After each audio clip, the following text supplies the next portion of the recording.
Fire! A Righteous Kill is a serial killer cop drama.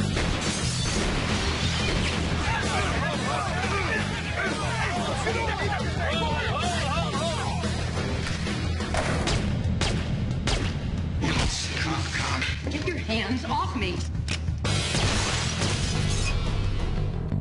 I've always wanted to do films that had suspense in them. I liked the cinematic element of making an audience watch and making them look at small actions and trying to feel what the significance of that is. Write it down, get it out. My name is David Fisk, detective first grade. I've killed 14 people. I was given a script possibly as a vehicle for Bob De Niro. I read it, and I thought it would be a good project for Bob. I'd always wanted to work with Bob. It was sent to me, and I liked it, and then I met John, and we talked about it. I suggested that we have a reading the next weekend in New York to see if it was a good fit for him and to see if he and I were comfortable. It was quite exciting to hear Bob read those words, and afterwards he felt good, I felt good. Then we sat down to talk about how to cast the movie. Of course, the list comes in waves, massive amounts of names because everybody wants to work with Robert De Niro. When John and I were discussing who would be in it, I thought, well, what about Al? I said, well, that's a very easy phone call for me to make. And we both sort of chuckled and smiled, and I called Al and I said, guess where I am? With Bob, we have this project. And he said he'd read it quickly, and in fact, he did. He read it very quickly.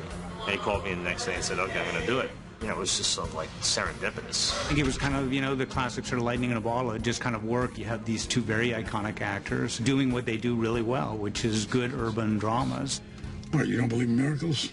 When you pick up a check one day, then I'll believe in miracles. Let's go. I'm buying. Yeah, that's a miracle I want to see. Okay.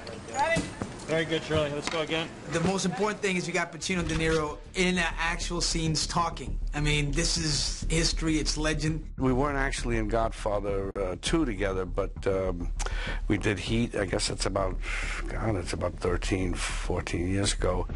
But except for one scene in Heat, they've never actually done any sustained acting sequences together. Well, that's not true in this picture. Most of the picture is the two of them working with each other and interacting with each other and playing off of each other. And that is literally a once-in-a-lifetime event for two stars of this caliber. I mean, I remember the first time I heard, they were both standing there together. I think we were doing the camera test or something, and they were talking, and I thought, wow, it's amazing because their voices are so iconic, and they are so iconic, and to see them together in one frame is very powerful, and just a totally non-intellectual level, you're just like, wow, that's so cool. Al and Bob are able to give you such a specific character. I mean, I'll do stuff, and I'll say, well, you want to try this, and try this, and I think, how many more things can they do? And the answer is, sadly, the limit of their performance is the limit of my imagination. I mean, there are things, if you know each other, like as long as we've known each other, you can draw on those things. And even if it's kind of a subtle, sort of imperceptible something, the comfort level is there.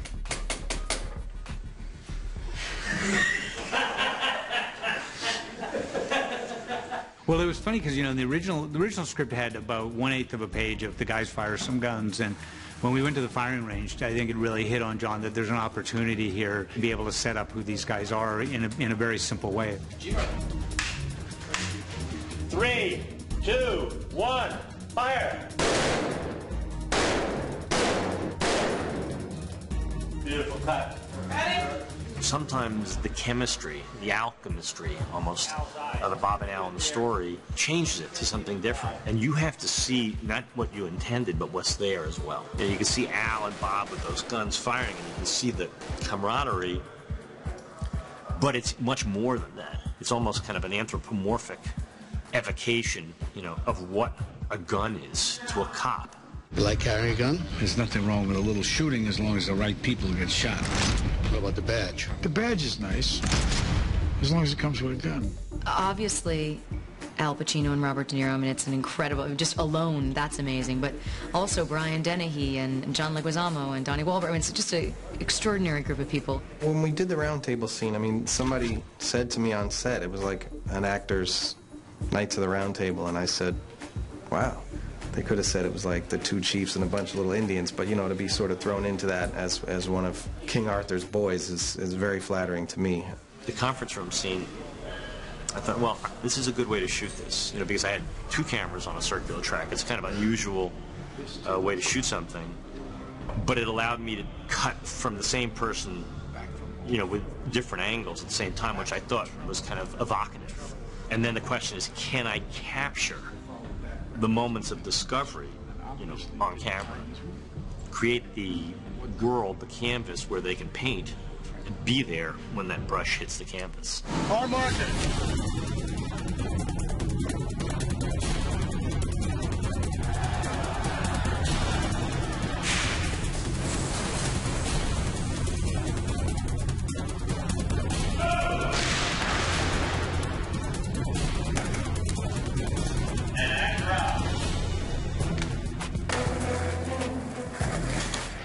Where are you going? The idea of a skateboard pimp, I don't know, just felt right for me. I haven't seen it, felt fresh. I feel absolutely honored for me to have a bullet wound in my forehead, to be laying in the hot sun with my eyes closed. I felt like I was on a beach somewhere, and like Pacino and De Niro were God, just talking back and forth. That's how it felt. It was just like, whoa, whoa, whoa. I was just like, it was so surreal for me. Brewster, we gotta find out who did this. Give him a medal. The Greatest Actors Live comboed again is absolutely incredible, and the icing on the cake is throwing Curtis Jackson in it. I'm sorry, there's no one here by that name. Action. I play Spider, real entrepreneur with the wrong direction. That looked pretty good to me. Curtis Jackson, you know, had him read with Bob and Al. I had him read with me. I mean, I've worked him, and he so much wants this. I was really excited at the opportunity to even go meet John. I'm pretty persuasive when I really want things. He actually is one of those people that treats everybody the same. I mean, he is inviting in his personality. People actually will come up to him because he, I think, invites that. I also want to learn how to rap, so I'm expecting him to teach me. Used to play ball a couple of blocks from here. Get the fuck out of here. When I was a kid, I wasn't afraid to mix it up with guys like you. Still ain't. Nowadays, I carry a gun with me. It's a bad neighborhood. It ain't bad for me. You are entering a world where things aren't exactly what they seem to be, where the rules seem to be different, and indeed the storytelling is kind of unusual. When I write a movie like this, I come up with a twist first and I write backwards. I think to myself, I look for that moment, generally at the end of the movie, that's going to make people say, oh my God. This is a movie about friendship and loyalty and betrayal. How well do you really know someone?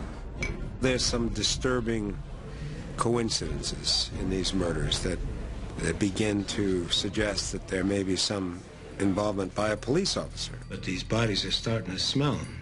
A lot of it is drifting in your direction. Drifting or being pushed? This person's dead, this person's dead, this person's dead. These people all could have done it. How did this come about?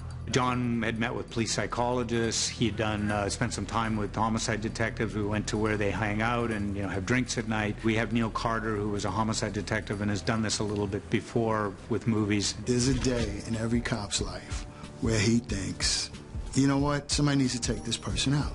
This person does not deserve to be there. You think about it, but you never would act on it. There is always that attraction of the vigilante, the guy who is giving people the punishment that a lot of people think that they deserve. We have someone who goes way outside the law. I mean, so above and beyond outside the law that it's quite fascinating. Detective.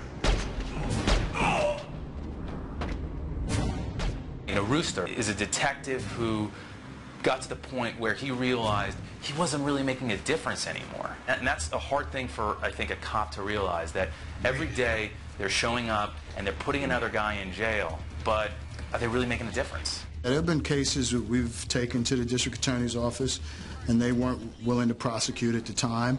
We thought we had enough, and it would be very frustrating because you knew that person was guilty or you knew they did it. Hey, it's going to come back to you. What? You're going to get it. When you walk outside, watch it.